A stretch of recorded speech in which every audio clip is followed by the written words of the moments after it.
எபிரேயர் 1ஆம் அதிகாரத்திலிருந்து 1 முதல் 3 வரை உள்ள வசனங்களை சென்ற நாளில் பார்த்திருந்தோம். இந்த நாளிலிருந்து அதே பகுதி தொடர்ந்து நாம் படிப்போம். 1ஆம் அதிகாரம் எபிரேயர் 1ஆவது அதிகாரத்திலே 4லிருந்து அந்த அதிகாரம் முடிய உள்ள வசன பகுதிகளை நாம் இன்று தியானிக்கலாம் என்று கருதுகின்றேன். சென்ற வாரத்தில் நாம் 3 வரை பார்த்தோம். இன்று 4லிருந்து பார்க்க இருக்கின்றோம். அதில் இவர் தேவதூதரை பார்க்கிறோம். அதாவது நமக்கு தெரியும், எபிரேயர் புஸ்தகம் இயேசு கிறிஸ்துவினுடைய சிறப்புகளை, இயேசு எல்லாவற்றுக்கும் மேலானவர் என்பதை சொல்லுகிறார் என்று பார்த்தோம். அதில் முதலாவது அவர் எதிலிருந்து ஆரம்பிக்கிறார் என்றால், இயேசு கிறிஸ்து தூதர்களுக்கு மேலானவர் என்று சொல்கிறார். காரணம் என்னென்னா, இந்த எபிரேயர்கள் மத்தியில் தூதர்களுக்கு முக்கியத்துவம் கொடுக்குற ஒரு வழக்கம் அந்த காலத்தில் அதிகமாக இருந்தது. அதாவது நியாயப்பிரமாணத்துக்கு முக்கியத்துவம் கொடுப்பாங்க. ஆனால் நியாயப்பிரமாணத்துக்கு கொடுக்கும்போதும் தூதர்களுடைய ஊழியங்கள் அவர்களுக்கு ஏராளம் கிடைக்கிறத மாதிரி ஒரு போதனை இன்றைக்கு கூட சிலர் அப்படி நினைக்கிறாங்களா. அதாவது இயேசு கிறிஸ்துவுக்கு முக்கியத்துவம் கொடுக்கறதை விட தூதர்களுடைய பணிக்கு முக்கியத்துவம் கொடுப்பாங்க. இது இன்றைக்கு மட்டுமில்லை, அன்றைக்கு யூதர்கள் மத்தியில் இருந்தது. அதை நான் ஏற்கனவே பார்த்துருக்குறோம். இந்த எபிரேயர் புஸ்தகத்தை படிக்கும்போது நம்ம ஒரு யூதனாகவே புரிந்து கொள்ள வேண்டும். அப்போ தான் இதை சரியாக புரிய முடியும். அப்போ முதலாவது சொல்கிறாரு, தூதரை விட இயேசு மேலானவர். அதாவது நீங்கள் தூதருடைய ஊழியங்களுக்கு, தூதர்களுக்கு முக்கியத்துவம் கொடுக்குறீங்க. அப்படி கொடுக்கக்கூடாது. ஏனென்றால் தூதர்களுக்கு மேலானவர் இயேசு. அது என்ன, அதை ஒரு பிரசங்கியார் இவ்வளமான ஒரு எக்ஸாம்பிள் கொடுத்தார். இந்த சூரிய கிரகணம் வரும்போது சூரியனை விட சந்திரன் எத்தனையோ மடங்கு சின்னது. ஆனால் அந்த சூரியனுக்கும் பூமிக்கும் இடையிலே அதன் நேர்கோட்டில் வரும்போது அந்த பெரிய சூரியனை மறைத்து விடுகிறார். அதுபோல் அவர் என்ன சொல்றார்னா, இயேசு கிறிஸ்து மேலானவர். ஆனால் மனிதர்கள் தூதர்களுக்கு முக்கியத்துவம் கொடுக்கிறபடினாலே அந்த மகா மேன்மையான கிறிஸ்துவை அவர்கள் மறைத்து விடுகிறார்கள், அல்லது மறந்து விடுகிறார்கள். அவரை காணாமல் போகிறார்கள். காண வேண்டியது இயேசு. ஆனால் அதற்கு இடையிலே இந்த தூதர்களுடைய பணி வந்து நிற்கிறது. ஆகவே தூதர்கள் முக்கியமானவர்கள் அல்ல. அப்போ தூதர்கள் முக்கியமானவர்கள் மட்டுமல்ல, தூதர்களை விட இயேசு மேலானவர் என்று முதல்ல அதை வலியுறுத்துகிறார்.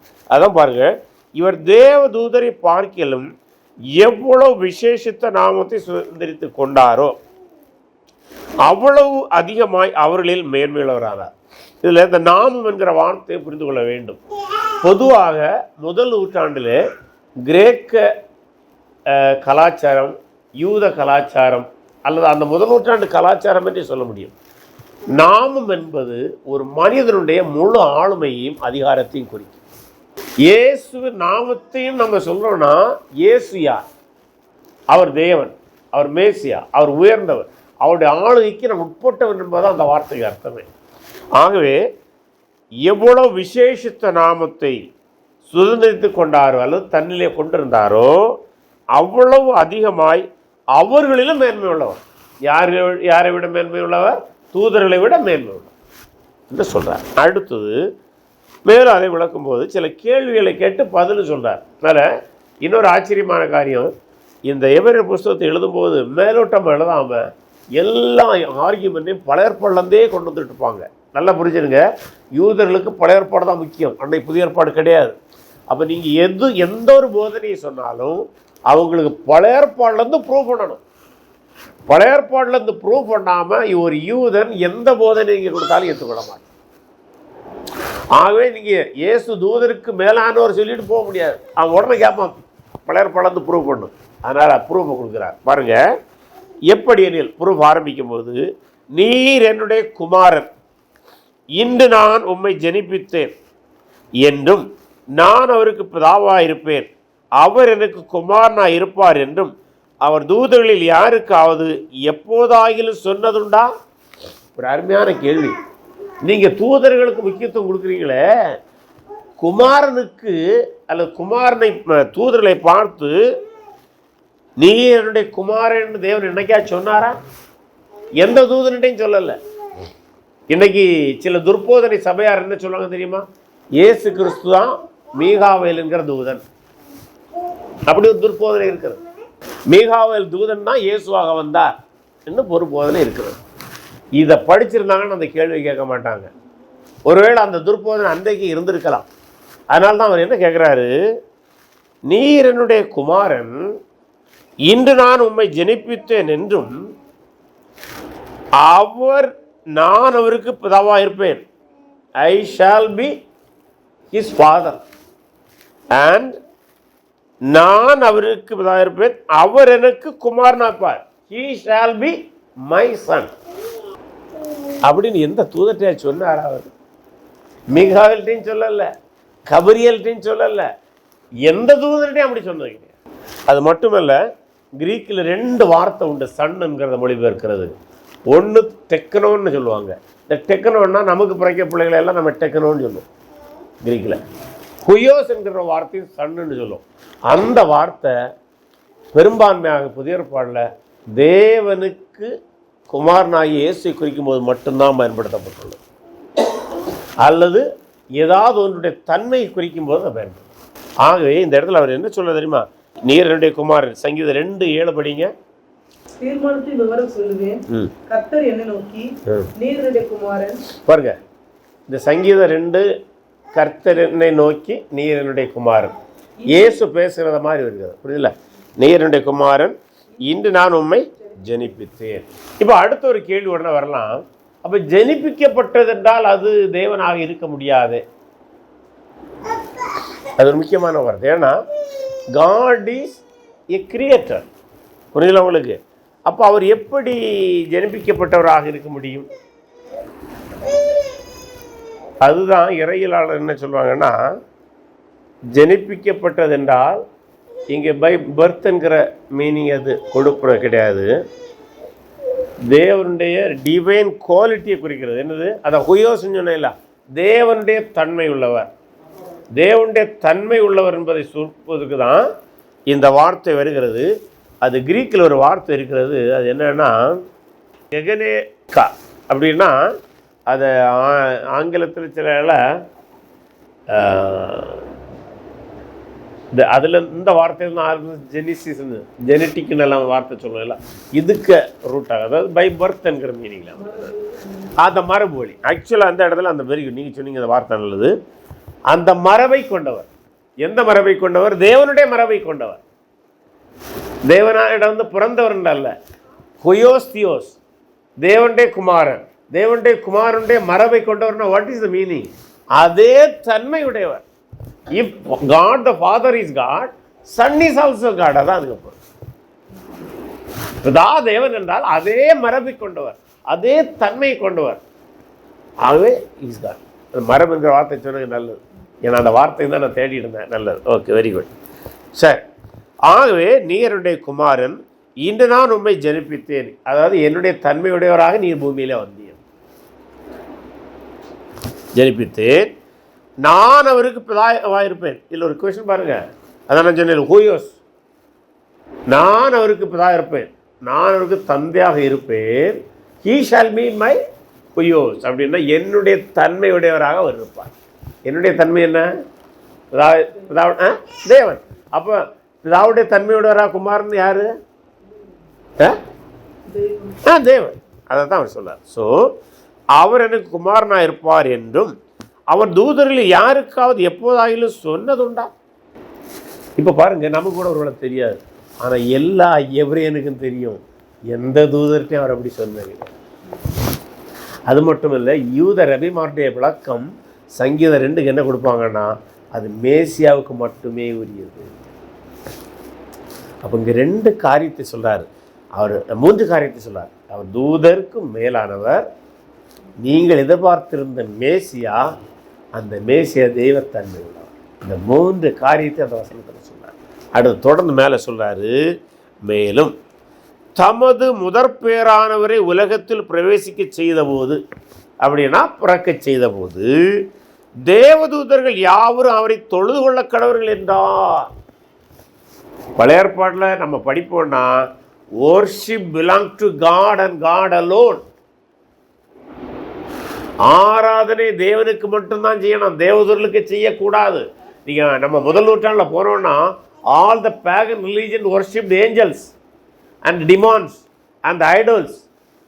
முதல் நூற்றாண்டில் இருந்த அனைத்து மதங்களும் தூதர்களை வணங்கின, பேய்களை வணங்கின, சிலைகளை வணங்கின.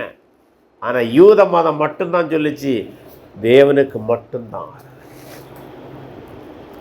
அதான் அவர் கேட்குறாரு, எந்த தூதரையாவது வணங்க அவர் சொன்னாரா? ஆனால் பூமியில் இயேசு பிறந்த போது என்ன சொன்னார்? அவரை தொழுது கொள்ளுங்கள். அப்ப தேவனே தன்னுடைய குமாரனை தொழுது கொள்ள சொல்லாருன்னா குமாரன் யாராகத்தான் இருக்க முடியும்? தேவனாகத்தான் இருக்க முடியும், தூதர்களுக்கு மேலானதான் இருக்க முடியும். புரியல? அதில் இன்னொரு காரியம், அதில் ஆங்கில அந்த முதற் பேரானவரை, இந்த வார்த்தையும் சிலர் கேட்பாங்க, முதல் பிறந்தவர் தானே. அப்படி அல்ல, இது நம்ம ஏற்கனவே சொன்ன அதே வார்த்தையுடைய பொருளை தான் சொல்றது. அது அந்த முதற் பேரானவர்னா தமிழில் ஒரு வார்த்தை உண்டு இல்லை, பேறு பெற்றவர்னு ஒரு வார்த்தை உண்டு. பேறு பெற்றவர்னு என்ன அர்த்தம்? Is unique, is something special, எல்லாத்துக்கும் மேலே ஆனவர், அல்லது இவர் ஒரு ஆளும் தான் இப்படிப்பட்டவர், அதுதான் அதுக்கு பொருள்.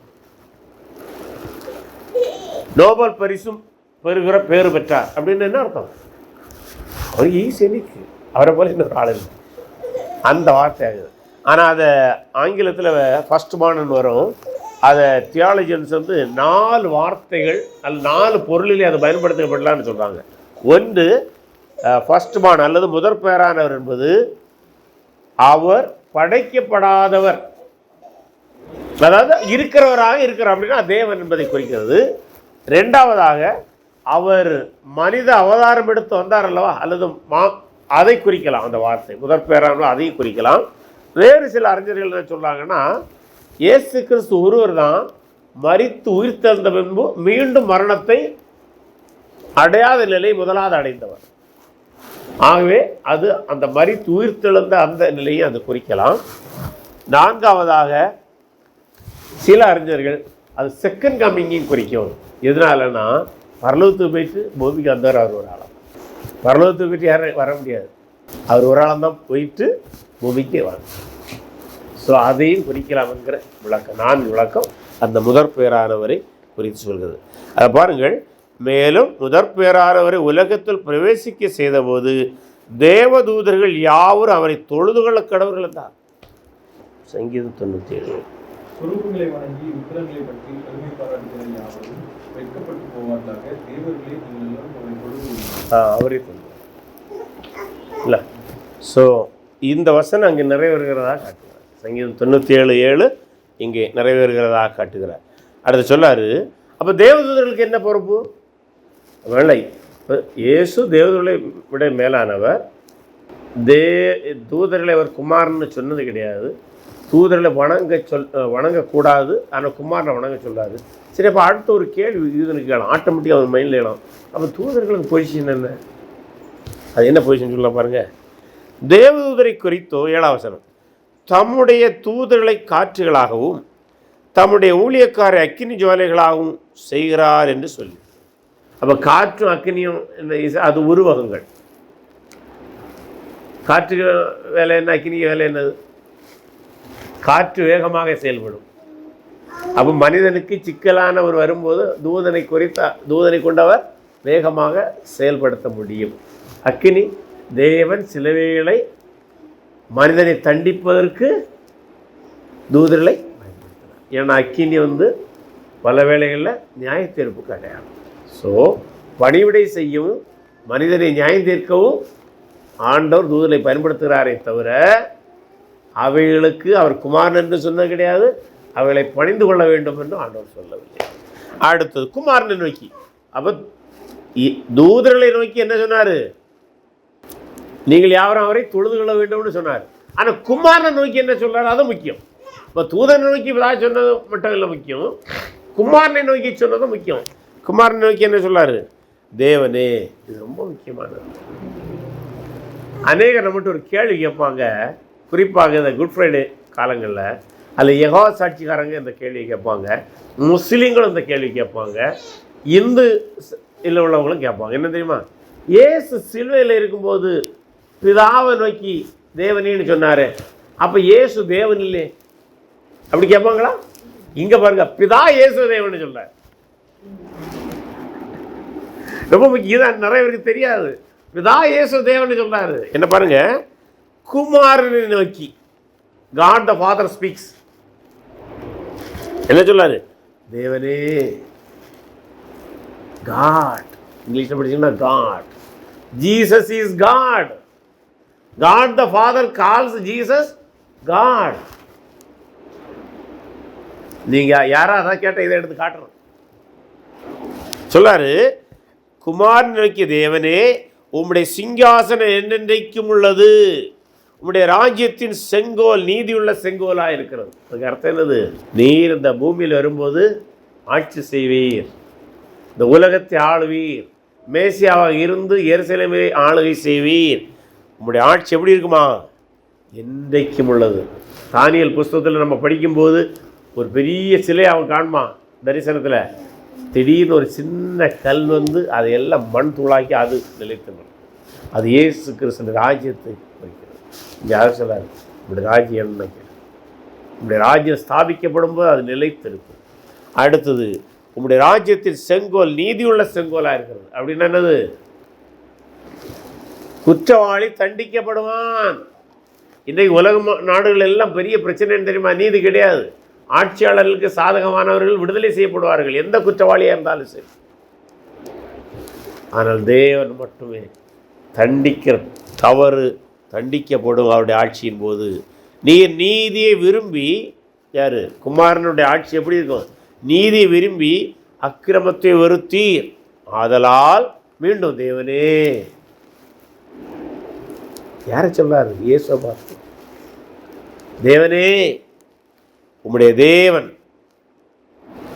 பாருங்க, இப்போ ஒரு இதில் இங்கே நுட்பம் படிச்சிங்கன்னா ட்ரினிட்டி அங்கே வந்துடுது. யாரு?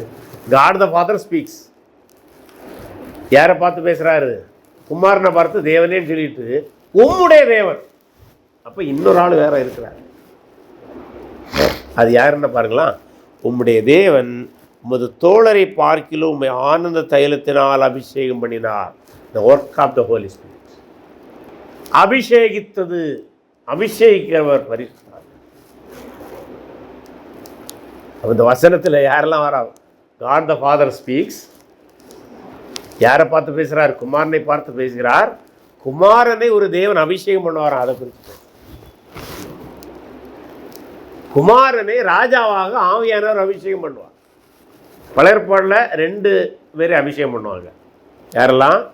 ஆசாரியனை அபிஷேகம் பண்ணுவாங்க. அபிஷேகம்னா அந்த பணியில் நியமித்தது. ராஜாவை அபிஷேகம் பண்ணுவாங்க. ராஜாவை அது அபிஷேகம் பண்ணுவோம்னா தலையில் எண்ணெயை விட்டு அபிஷேகம் பண்ணுவாங்க. அப்புறம் தீர்க்க தரிசிகளை அபிஷேகத்தை தான் ஒரு இடத்துல தான் வரும். ஏன்னா தீர்க்க தரிசி என்பது அபிஷேகம் அல்ல, அது அழைப்பு. ஆனால் ஒரே ஒரு இடத்துல அபிஷேகம் பண்ணப்பட்டிருப்பார். எலிசாவை அபிஷேகம் பண்ணார். அப்போ ஒரு கேள்வி இல்லை, ஏன் மற்ற தீர்க்க தரிசிகளெல்லாம் அபிஷேகம் பண்ணப்படலை, இவர் மட்டும் அபிஷேகம் பண்ணப்பட்டார்னா? நல்லா பாருங்க, அபிஷேகம் என்பது it is equal to appointment. நீங்கள் அந்த சரித்திரத்தை பைபிளில் போய் படிச்சிங்கன்னா, எலியா தான் முதலாக ஸ்கூல் ஆஃப் ப்ராஃபிட்ங்கிற ஒரு அமைப்பை ஸ்தாபித்தார். தமிழில் நமக்கு அது ஸ்கூல் ஆஃப் ப்ராஃபிட்னு இருக்காது, ஆங்கிலத்தில் அப்படி வரும். தமிழ் பைபிளில் தீர்க்கதரிசியின் புத்திரன் வரும். அதனுடைய பொருள் என்னன்னா, 50 பேரை எடுத்து, ஒரு சென்டரில் 50 பேர் இருப்பாங்க, 50 பேரை எடுத்து மோசேயுடைய நியாயப்பிரமாணத்தை எலியா போதிச்சார். இதே மாதிரி பைபிள் காலேஜ் மாதிரி. அதை தான் ஸ்கூல் ஆஃப் ப்ராஃபிட்னு சொன்னார். அப்போ இந்த 50 பேருக்கு தலைவனாக எலியா இப்போ ஆண்டு சொன்னார், நான் ஒன்று எடுத்துருவேன்னு சொன்னார். அப்போ எலியாவுக்கு ஒரு எண்ணம் வருது, அப்போ நான் எடுத்துட்டா, என்ன எடுத்துக்கொள்ளப்பட்டு விட்டால், தேவன் என்னை எடுத்துக்கொண்டு விட்டால், இந்த 50 பேரை அடுத்து தலைமையேற்று நடத்துவது யார்? அப்போ ஆண்டவர் சொல்லாரு, எலிசாவை ராஜா மன்னிக்கவும் தீர்க்க தெரியுத நீ தலைவனாக நீ. அந்த ஒரு இடத்துல தான் வரும். மற்றபடி அபிஷேகம் என்பது ஆசாரியனுக்கும் ராஜாவுக்கும். இங்கு ஆண்டவர் அபிஷேகம் பண்ணார் என்றால் இயேசு மேசியாவாக ராஜாதி ராஜாவாக அபிஷேகம் பண்ணப்படுவார் என்றால் புரியும். சரி, அதாவது இந்த அபிஷேகங்கிற வார்த்தையை எளிதாக சரியாக புரியணும்னா பட்டாபிஷேகம். இல்லை, ராஜாக்களை பட்டாபிஷேகம் அதே வேர்டு தான். ஆனால் அந்த பட்டம்ங்கிற வேர்டு இல்லை, அதனால தான் கன்ஃபியூஷன் இருக்குது. சரி, அடுத்த 10ஆம் வசனம். கர்த்தாவே நீர் ஆதியிலே பூமி அஸ்திபாரப்படுத்தினீர். யார் எங்க? அப்போ காட் இயேசு கிறிஸ்து இன்வால்வ்ட் இன் கிரியேஷன். நீர் அவனை அபிஷேகம், நீர் தான் இதை படைச்சது. யார்? இன்னும் God the Father is speaking to Jesus. குமாரனை குறித்து பேசிட்டு இருக்கிறார், குமாரனை நோக்கி பேசுகிறார். இதெல்லாம் பழைய ஏற்பாட்டில் உள்ள தீர்க்க தரிசனங்கள். அஸ்திபாரப்படுத்தினீர், வானங்கள் உடைய கரத்தின் கிரியையாக இருக்கிறது. Not only the earth, the entire universe is created by you. முழுவதும் அவர் தான் படைச்சது. அடுத்து அதோட விடலை சொல்லாரு, அவைகள் அழிந்து போகும், நீரோ நிலைத்திருப்பீர். இந்த நீரோ நிலைத்திருப்பு என்பதை இதே எபிரேயர்ல 13ஆம் அதிகாரம் நினைக்கிறேன், 8ஆம் வசனம் படிங்க. மாறாதவரா இருக்கிறீர். நீங்க தியாலஜி படிச்சீங்கன்னா இந்த காட்ஸுக்கு நேச்சர்ல ஒன்று ஒரு கட்டாயமான ஒரு குணாதிசயம் என்னன்னா, காட் இஸ் அன்சேஞ்சபிள். தேவனுடைய குணாதிசயங்களில் முக்கியமான உண்டு. அவர் சர்வ வல்லமுள்ளவர், சர்வ வியாபி, சர்வ ஞானி, மாறாதவர். இப்போ இயேசு மாறாதவர் என்பதை சொல்றனாலே இயேசு காடுன்னு அர்த்தம். புரிதல உங்களுக்கு? நீரோ மாறாதவராக இருக்கிறீர், உம்முடைய ஆண்டுகள் முடிந்து போவதில்லை என்று சொல்லியிருக்கிறது. That means you are everlasting. there is no more death. மரித்து உயிர்த்தெழுந்தார், ஆனால் அவர் மரணம் அவரை ஆட்கொள்ளாது. உம்முடைய ஆண்டுகள் முடிந்து போவதில்லை, மேலும் நான் உம்முடைய சத்துருக்களை உமக்கு பாதப்படியாக்கி போடும் வரைக்கும். அப்படின்னு என்னது? he will judge also. he is the creator, he is the provider and protector, and he is the judge. இயேசு பற்றி சொல்லிட்டு வர்றார் காட் த ஃபாதர். இதெல்லாம் சொல்றார். உம்முடைய சங்கீதம் 110:1 படிங்க. அதில் இருக்குது சங்கீதம் 110:1.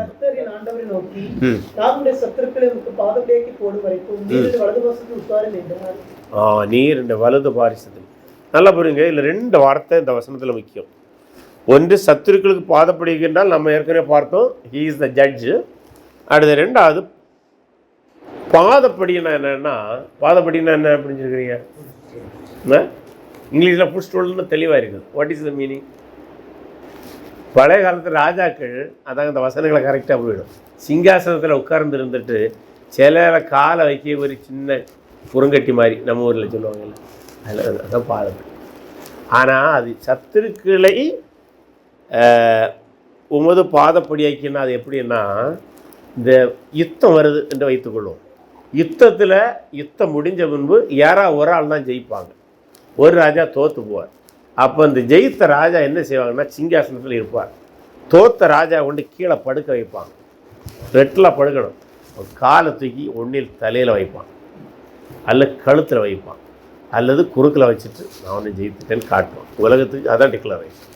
அல்லது என்ன செய்வான்னா, அந்த ராஜா செத்து போனான்னா அந்த ராஜாக்கு சிங்காசனத்தை தலையிலேருந்து எடுத்துக்கொண்டு வச்சு அதுக்கு மேலே காலை வைக்கும். அப்படின்னா இனிமேல் நீ உயிரோடு இருக்கணும்னா ஒன்றில் எனக்கு அடிமையாக இருக்கிறேன் அப்படின்னா. இப்போ யோசிங்க, அவன் இயேசு உலகத்தில் உள்ள ஆட்சிகளை எல்லாம் தூக்கி தனக்கு காலில் வைக்கிறார். காலைகளை இருக்கும். இவ்வளவு மகிமையானது. உமக்கு பாதப்படியாக்கி போடும் வரைக்கும் நீருடைய வலது பாரிசத்தில் உட்காரும்.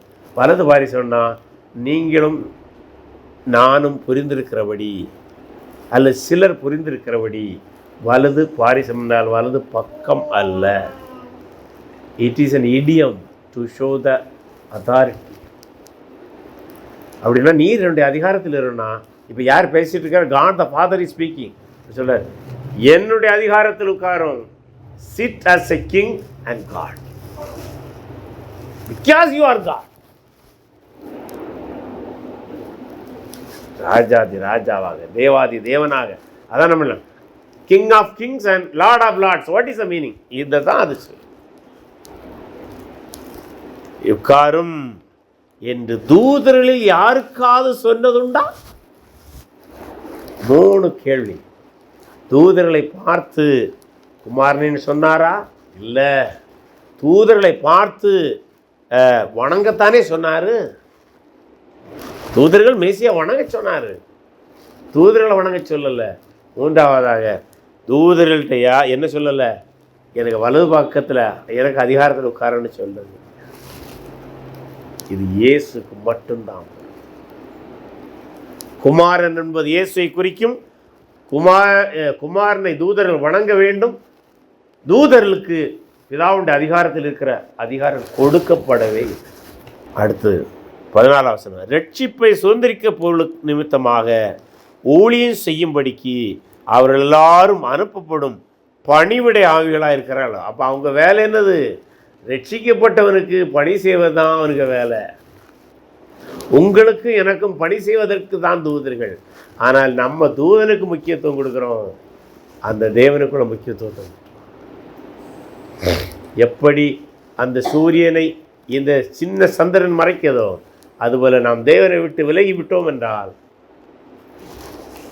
அந்த சூரியனுக்கு பதிலாக, அந்த நீதியின் சூரியனாக இயேசுக்கு பதிலாக இந்த சின்ன தூதனை பார்த்துட்டு இன்றைக்கி அநேக கிறிஸ்தவர்கள் கிறிஸ்து கொடுக்குற முக்கியத்துவத்தை கொடுக்காமல் வேறு காரியங்களும். ஆகவே தான் இயேசு தூதர்களுக்கு மேலானவர். இப்போது உங்களுக்கு இதில் ஏதாவது கருத்துகள் இருந்தால் சொல்லலாம். அதை அந்த இஸ்ரவேல் தானே அவர் ஆள போகிறாருல்ல. நம்ம அதாவது அந்த தோழருங்கிற வேர்டு மெட்ராக்கோஸ் என்கிற கிரீக் வார்த்தை. மெட்ராக்கோஸ்னா பார்ட்னர்ஸ் அப்படின்னா அதுக்கு அர்த்தம் என்னென்னா, Jesus is going to rule in Israel. அந்த இஸ்ரேலில் நீர் மேலான you come in rule in Israel. அவர்களில் நீர் மேலானவர். அதான் அந்த வசனம் இன்னொரு யூஆர் மோர் இன் இஸ்ரேல். அதாவது இது ஒரு அருமையான ஒரு இறையில் இருக்குது. In Israel all are equal in a sense, but you are higher. இந்த ஜூவிஷ் இதில் ஆசாரியர்கள் மட்டும்தான் ஆலயத்துக்குள்ளே போவாங்க, உடனே அவங்க உயர்ந்தவங்க கிடையாது. They are equal with other Israel, but you alone higher than them. He is Messiah. Simply it declares you are Messiah. Although you come as Messiah in Israel, in a sense, அதாவது மனிதனாக இருக்கும்போது நீர் எல்லோருக்கும் சமமாக இருந்தாலும் you are higher than them. அது ஒரு விளக்கம். இன்னொரு வியூவன் சிலர் சொல்லுவாங்க, he was in heaven, right? அவர் பரலோகத்தில் தான் இருந்தார், தூதர்களோடு இருந்தார், அப்படிதானே? ஆனால் அவர் தூதர்களுக்கு இப்படி ரெண்டு விளக்கம். அப்போ இந்த மேலும் நான் உங்களுடைய சத்துருக்களை மட்டும் பாதத்தையாக போறதுக்கு ரெண்டு வளர்க்க தூதரையா இருக்காது இருப்பதாகிலும், அப்போ அவர் நான் சொன்னதுண்டாங்கன்னா பிதாவோட பேசிட்டு இருக்காங்கன்னா பிதா சொல்லிட்டு இருக்கிறார். இயேசு குறித்து டிக்ளரேஷன் சொன்னார், பழைய ஏற்பாடுல சொல்லி இருக்கிறார். அது இயேசுவில் நிறைவேறுகிறதாக இந்த எழுத்தாளர் சொல்றார். இந்த நீங்கள் நம்ம படிச்ச எல்லா வசன பகுதி எல்லாமே பழைய ஏற்பாடுல வசன பகுதிகள். நீங்கள் எந்த வசன பகுதி சொன்னீங்க? அது எப்பொழுதுமே அவர் சொன்னதுண்டான் இருக்குல்ல. அப்போ நான் பிதாவானவர் பேசிட்டு இருக்கிறது சொன்னீங்க. அப்போ நான் சொன்னதுண்டான்னு பழைய ஏற்பாடுல சொல்லியிருக்கிறேன். அதாவது இந்த நல்ல கேள்வி. இப்போ என்னது யூதர்கள் நினைக்கிறாங்க தூதர்கள் மேலானவர் நினைக்கிறாங்க எல்லாம். அப்போ அவங்கள்ட்ட இந்த எழுத்தாளர் என்ன சொல்றாரு? தூதர்கள் மேலானவர் அல்ல, இயேசு தான் மேலானவர். அதுக்கு எவிடன்ஸு பழைய ஏற்பாடுலேருந்து சொல்லிகிட்டே இருக்கிறார். அப்போ பழைய ஏற்பாடில் குமாரனை குறித்து தீர்க்கதரிசிகளை கொண்டு பிதா ஏற்கனவே சொல்லியிருக்கிறார். அது இங்கே நிறைவேறுதுன்னு சொல்கிறார். யாருக்கிட்ட நிறைவேறுது? இயேசுக்கு வாழ்க்கையில். அது இப்போ சொல்லலை, அப்படி சொல்லியிருக்கிறாரு. அது இயேசுக்கு தான் பொருந்தோன்னு இந்த எழுத்தாளர் எழுதி காட்டுகிறார். குமாரனை நோக்கி தேவனே இயேசு நோக்கி தேவனேன்னு சொல்றார். அப்போ பிதா தேவன், குமாரனை நோக்கி தேவனே சொல்றார். ஏன்னா நம்மகிட்ட என்ன கேட்பாங்கன்னா, சிலுவையில் இயேசு பிதாவை தானே தேவன் சொன்னார், அப்போ இயேசு எப்படி தேவனாக இருக்க முடியும்? நீங்கள் கேட்க வேண்டிய கேள்வி. இங்கே பிதா இயேசு தேவன் சொல்லியிருக்காருல்ல, அப்போ அதுக்கு என்ன பதில்? புரியுதில்ல உங்களுக்கு? பிதா இயேசு தேவன் சொல்லியிருக்காரு, அங்கே சிலுவையில் இயேசு பிதாவை தேவன் சொல்ல. ஸோ அதனால தான் திரியேகம் தெளிவானது.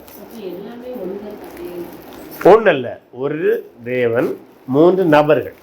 இப்போ நல்லா புரிஞ்சுருங்க, நீங்களும் இதில் தான் நிறைய குழம்புறது. நான் மனிதன், மனிதன் தானே? இங்கே எத்தனை மனிதன் இருக்கிறோம்? மனிதன் என்கிற தன்மையில் நாம் ஒரு ஆள் தான் இருக்கிறோம். ஆனால் எத்தனை நபர்கள் இருக்கிறோம்? 1 2 3 4 5 6 7 8 நபர் இருக்கிறோம். அப்போ தேவன் என்று சொல்லும்போது அது ஒரு தன்மை குறிக்கிறது. மனிதன் என்பது மனித தன்மை குறிக்கிறது. தேவன் என்றால் தேவத்தன்மை குறிக்கிறது. அப்போ தேவன் ஒன்று என்று சொல்லும்போது நம்ம எதை பேசுகிறோம்னா இந்த தன்மையை பேசுகிறோம். Quality, very good. குவாலிட்டியை பேசுகிறோம், இந்த நேச்சரை பேசுகிறோம். நபர்னா 3 பேர், திரியகத்தில் 3 பேர், 4 ஆகாது, ஏன்னா பைபிள் சொல்லல. ஆனால் மனித தன்மையில் எத்தனை பேர் இருக்கிறாங்க உலகத்தில்? 800 கோடிக்கிட்டே இருக்குன்னு சொல்லலாம். இப்போ புரியல வித்தியாசம். ஆகவே நபர் வேறு, தன்மை வேறு. சிலர் இதை போட்டு குழப்பாங்க. ஒரு தேவன் எப்படி 3 இருக்க முடியும்? ஐயா, ஒரு தேவன் என்றால் ஒரு தன்மை சொல்லுது. நபர் என்றால் 3 தனித்தனி நபர்கள். புரிதல உங்களுக்கு ஒரு ஐடியா கிடைக்கல? இதுதான் போட்டு குழப்பாங்க. 1 எப்படி 3 இருக்க முடியும்? 1 3 இருக்க முடியும்? 1 800 கோடியா இருக்குதா? மனிதன் என்கிற ஒரு இனம் 800 கோடியா இருக்குதா? ஆமா, அவன் தேவன் பைபிள் சொல்லுது, நம்ம சொல்லுது இல்ல. சொல்லுங்க நீங்க. அந்த வசனம் இல்ல, நீங்க சொன்ன வசனம் இல்ல. பரிசுத்தாவியர் தேவன் தானே, அவர் 3ஆம் நபர், பிதாவாகிய தேவன். அதனால தான் இறையியல் என்ன சொல்லுவாங்கன்னா பிதா குமாரனாகிய தேவன். இப்போ ஒரு கேள்வி, நீங்க சொன்ன வசனம் பரிசுத்தாவிய தேவன் சொல்லல. பரிசுத்தாவியனுடைய தேவன் எந்த வசனம் சொல்லுதுன்னா அப்போஸ்தலர் 5ஆம் அதிகாரம் 3 4 படிங்க.